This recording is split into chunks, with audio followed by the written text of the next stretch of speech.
Let's talk about transitions. Specifically, I want to talk about the 2 to 1 nap transition. I don't want this transition to ruin sleep for you in any way. I want you to feel confident with this one. But let me tell you, and I'm going to be very honest, it's a hard one. It's a hard one to navigate.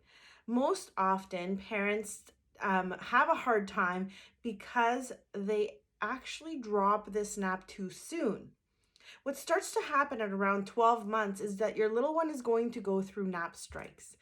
Lots of development happening at that time, and thus they might not take that morning nap, or they might start skipping that morning nap. And what parents often think when this happens, rightly so, is that they're ready to drop that morning nap, which is not the case most of the time. If they are before 15 months, or if they are closer to 12 months, I would continue to keep that morning nap.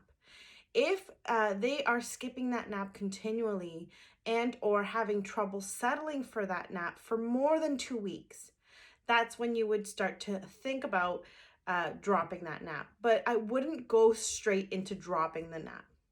So let's go back and talk about a few things that you should look out for. Is your baby between 15 and 18 months? Have they been skipping that morning nap for more than 2 weeks? And you have been consistent with your approach and they're still skipping it. Often that morning naps is skipped at around 12 months because of development, but it doesn't last long. It probably won't last longer than 7 to 9 days. Also, can your baby stay up that much? Has their wake window lengthened to a point that they can go to 11:30 noon without getting overtired? Often the reason why people drop the naps too soon and their baby gets overtired is because they're not ready. They don't have the capacity to withstand such a long wake window. And so if your baby can't make it till 11, then that tells you that they're probably not ready for that transition yet. And what I would start to do is I would start to shorten that nap at first. To still keep it in there, but shorten it so that you're lengthening your lunch nap, and then you're bringing that lunch nap a little bit earlier and earlier and earlier. So that is one approach that I talk about in my blog this week. Is called the gradual approach. And it does start shortening that morning nap, bringing that lunch nap earlier, lengthening that lunch nap. And when I say that, I don't want you to think it's going to lengthen overnight. It does take time to lengthen. So you have to probably put in some early bedtimes in there to mitigate them getting overtired and into this cycle. And you might have to stick some bridge naps or a nap in the afternoon if needed. But I think that once you start shortening that nap, you're going to see that that lunch nap is going to get longer, and it's going to be easier to drop that morning nap when it is appropriate and timely to do so. So don't rush it. Now, if your little one is around 18 months and completely ready to drop it, they can make it to noon with no problems, 5-hour wake window with no problems, then you can just go ahead and drop it cold turkey, and then just continue on. If you need to add it back at some point, if it's been a really active day and they do need that cat nap in the morning, keep it to 15 minutes and continue with maybe a 12:30 nap too. But continue to be consistent with that, and not your second nap, your lunch nap, your only nap will lengthen eventually. You just have to have a little bit of patience and consistency.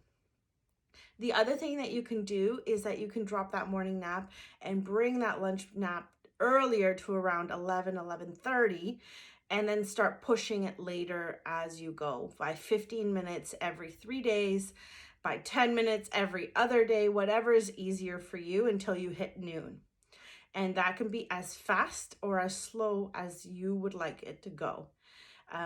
But I think what the importance here is to gradually work your way into that if you don't think that they're ready. do not rush this transition, because if you rush it, you're going to get yourself into like a bit of a overtired cycle. And what does that look like? That looks like early mornings. That looks like short naps. That looks like your baby not making it to bedtime, being overtired for bedtime. And that is difficult to get out, because now you're building sleep debt and you have to catch up on that sleep. And that's usually what I help clients do, is get them out of that overtired. But if you are super consistent with your approach, your baby will follow, and you will get those great 12 p.m. lunch naps, and they should be between 2 hours and 2.5 hours at that point. And also remember that as your little one gets older, that nap starts to shorten because their sleep needs are not the same. If your little one is still having trouble with naps, they're in that overtired cycle, you don't know whether to keep that morning nap or not, then I want you to reach out to me and let's have a phone call and talk about it, because I don't want you to be struggling, because what can happen is then you get into more of a cycle, and that's when sleep falls apart. And you can avoid that altogether by one, having a plan. As I always say, go read the blog, come up with a game plan, and execute with consistency. And if you have any troubles, reach out. I'm here to help, and I'm happy to offer some suggestions. So I want you to have a wonderful weekend, not worry about the transition. I know it's stressful, but stress is not going to help with sleep. It's actually going to do the opposite. So enjoy your little one, enjoy your weekend, and if you need me, I'm here for you.